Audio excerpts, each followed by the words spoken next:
Good morning students. हमारी जो last class हुई थी उसमें हमने सिलेजिनेला जो प्लांट था उसको कंप्लीट डिस्कस कर लिया था, उसकी एक्सटर्नल मॉर्फोलॉजी के साथ उसकी लाइफ साइकिल तक। तो यानी दोनों फेज़ कंप्लीट हो गया था। स्पोरोफिटिक फेज़ भी हमने कंप्लीट कर दिया, देन गैमेटोफिटिक फेज़ भी कंप्लीट कर दिया था। हमारा ये नेक्स्ट टॉपिक है इक्विसिटम प्लांट, और इक्विसिटम जो है वो सेकेंड यूनिट का हमारा लास्ट टॉपिक है।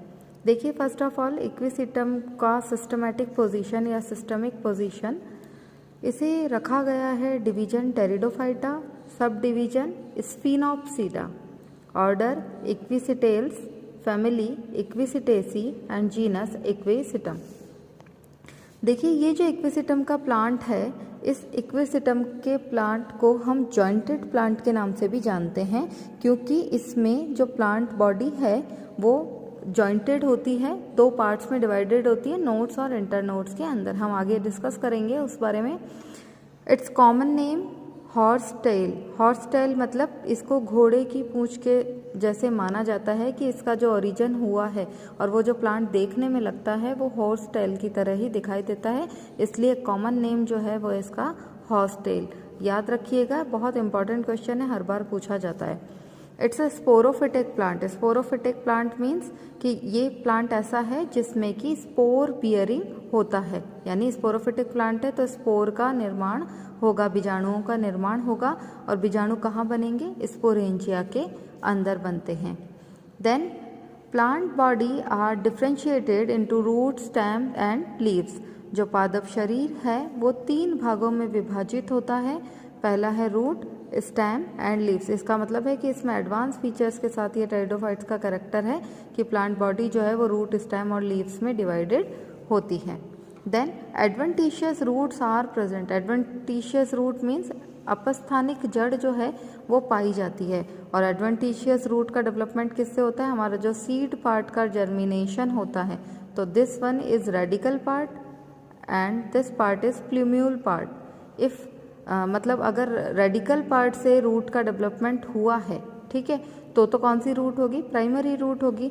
लेकिन अगर रेडिकल पार्ट के अलावा, इट मीन्स यहाँ सीड कॉटिल से हो सकता है, सीड कोट से हो सकता है, कॉर्टेक्स रीजन से हो सकता है, यहाँ से अगर रूट का डेवलपमेंट हो रहा है तो वो कौन सी रूट है? हमारी एडवेंटिशियस रूट। तो इस केस में adventitious root are present, means tap root जो है या तो वो प्रेजेंट नहीं होता लाइक इक्विसिटम की कुछ स्पीशीज़ में, और अगर प्रेजेंट होता है तो वो कुछ ही टाइम के लिए प्रेजेंट होती है, then it's convert into adventitious root. Then scaly leaves are present. What we call scaly leaves? Cataphylls. Cataphylls जो होती हैं वो प्रेजेंट होती हैं। इट मीन्स कि यहाँ पर ब्राउन कलर की स्केली लीव्स प्रेजेंट होती हैं, और इन कैटाफिलस का काम क्या होता है कि ये केवल प्रोटेक्शन देने का काम करती है। डेवलपिंग जो स्टेम है वो, और डेवलपिंग स्पोरेंजिया जो है उसको कवर्ड करके रखती है। तो प्रोटेक्शन देने का काम जो होगा वो स्केली लीव्स कर लेगी।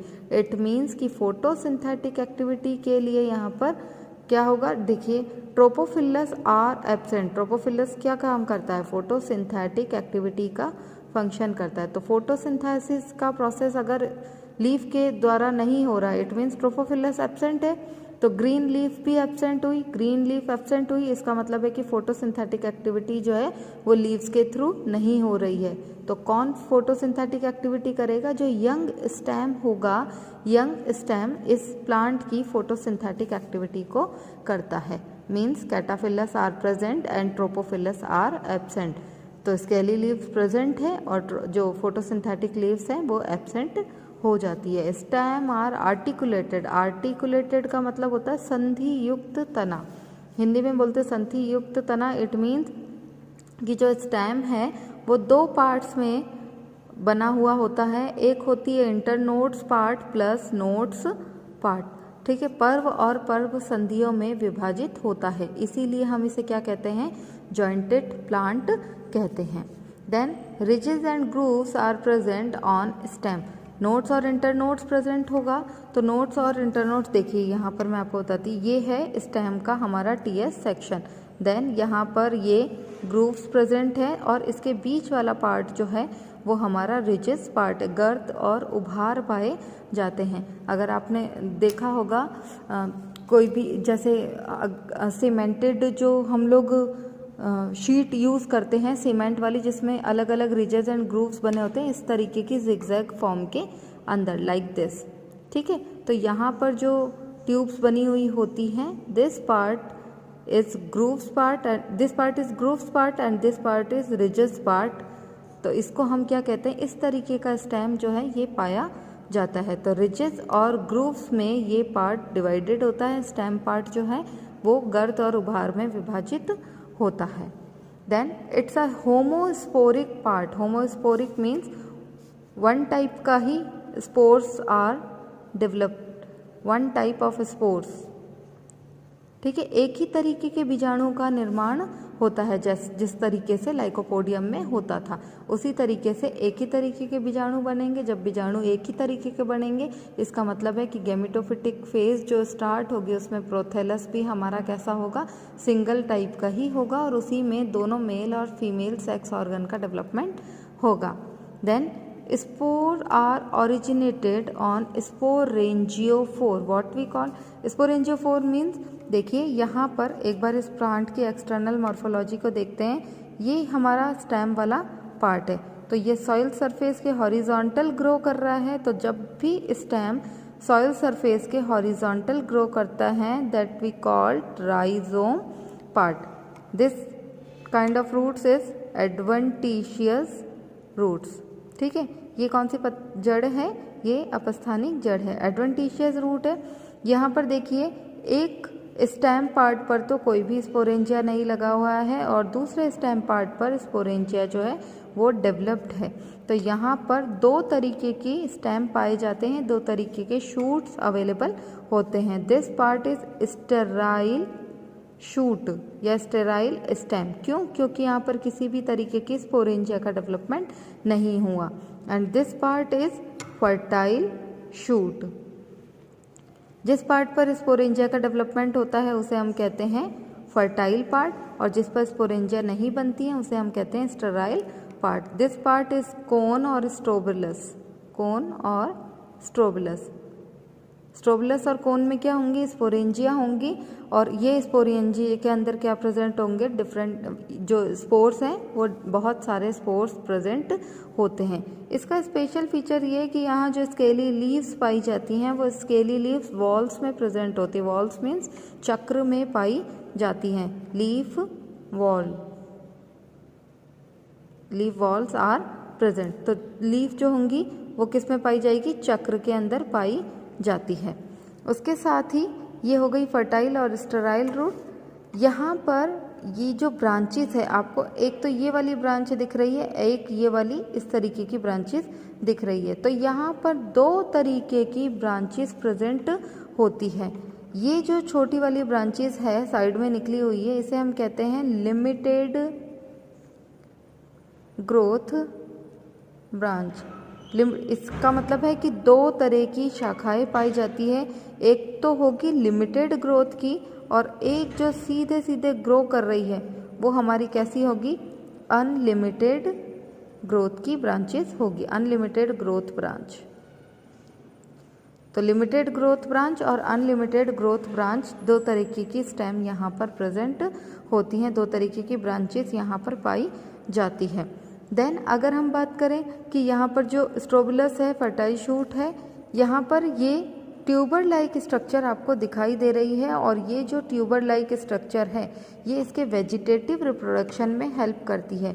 राइजोम वाला पार्ट जो होता है जो कि सॉइल सरफेस के हॉरिजॉन्टल ग्रो कर रहा है, वहाँ पर कुछ रूट्स जो होती हैं वो रूट्स क्या करती हैं, फूड रिजर्व फूड मटेरियल को अपने अंदर स्टोर कर लेती हैं, और रिजर्व फूड मटेरियल को अपने अंदर स्टोर करने के बाद में वो ट्यूमर लाइक स्ट्रक्चर को बना देती है। देन ये मेन प्लांट से सेपरेट हो जाता है और नई प्लांट बॉडी का डेवलपमेंट कर लेता है। यहाँ पर देखिए स्पोर्स जो हैं वो कहाँ पर लगते हैं, स्पोरेंजियोफोर पर लगते हैं। तो यहाँ पर जो स्पोरेंजिया बन रही है, जिस पार्ट पर स्पोरेंजिया लग रही है उस स्टेम को हम क्या कहते हैं, स्पोरेंजियोफोर। और ये हमेशा जो स्पोरेंजियोफोर होती है उसके लोअर सरफेस पर स्पोरेंजिया का स्पोर जो है वो बनते हैं। ठीक है। स्पोरेंजियोफोर की लोअर सरफेस पर स्पोरेंजिया का डेवलपमेंट होता है। तो स्पोरेंजियोफोर की लोअर सरफेस पर किसका डेवलपमेंट होगा? स्पोरेंजिया का डेवलपमेंट होता है। Then elaters are present. Spore wall जो हो, जैसे ये हमारा स्पोर है, ठीक है, स्पोर की एक्साइन पार्ट है, इस एक्साइन पार्ट के साथ में, ठीक है, स्पोर वॉल जो होती है, उस स्पोर वॉल से एक स्पेशल टाइप की स्ट्रक्चर का फॉर्मेशन होता है एंड दैट इज कॉल्ड इलेटर्स। ठीक है, स्पोर जो होते हैं उनके साथ ही इलेटर्स प्रेजेंट होते हैं और इन इलेटर्स का डेवलपमेंट किससे होता है? जो स्पोर वॉल होती है उस स्पोर वॉल से ही इलेटर्स का डेवलपमेंट होता है। It's a monoecious plant. What is monoecious plant? Means male और फीमेल सेक्स ऑर्गन्स जो हैं वो एक ही प्लांट पर लगे हुए होते हैं, एक ही प्लांट पर प्रेजेंट होता है। मेल और फीमेल जो है वो एक ही जगह प्रेजेंट होता है।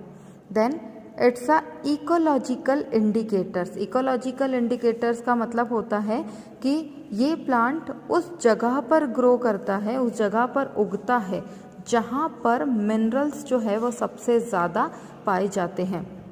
वॉल्केनो जहाँ होता है, ज्वालामुखी जहाँ फटता है, वहाँ पर ये प्लांट्स ज़्यादा देखने को मिला था और इकोलॉजिकल इंडिकेटर्स की तरह ये परफॉर्म करता है। It shows the presence of minerals. देखिए यहाँ पर ये क्या करता है, मिनरल्स की प्रेजेंस को शो करता है और सबसे इम्पॉर्टेंट चीज़ गोल्ड की प्रेजेंस को ये शो करता है। जहाँ पर गोल्ड ज़्यादा प्रेजेंट होता है इक्विसेटम जो है वहीं पे ज़्यादा ग्रो करता है, ऐसा माना गया है कुछ साइंटिस्ट ने कि ये एज आ इकोलॉजिकल इंडिकेटर्स की तरह परफॉर्म करता है।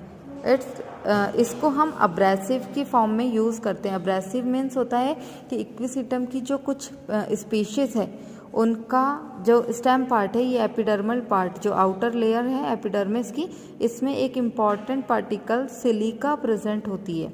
ठीक है, सिलिका आर प्रेजेंट, तो सिलिका प्रेजेंट होती है, तो सिलिका प्रेजेंट होने के कारण इसकी जो एपिडर्मल लेयर है, आउटर लेयर जो है वो किस तरीके की हो जाएगी? वो इसकी हार्ड हो जाती है, रफ़ हो जाती है। तो जब रफ़ हो जाती है, हार्ड हो जाती है, तो इसको हम बर्तन धोने के काम में लेते हैं in the form of abrasive. तो एक स्क्रबर की तरह इसे यूज़ किया जाता है। ठीक है, तो यहाँ तक था इसकी एक्सटर्नल मॉर्फोलॉजी को। नेक्स्ट क्लास में हम इसकी इंटरनल स्ट्रक्चर को डिस्कस करेंगे।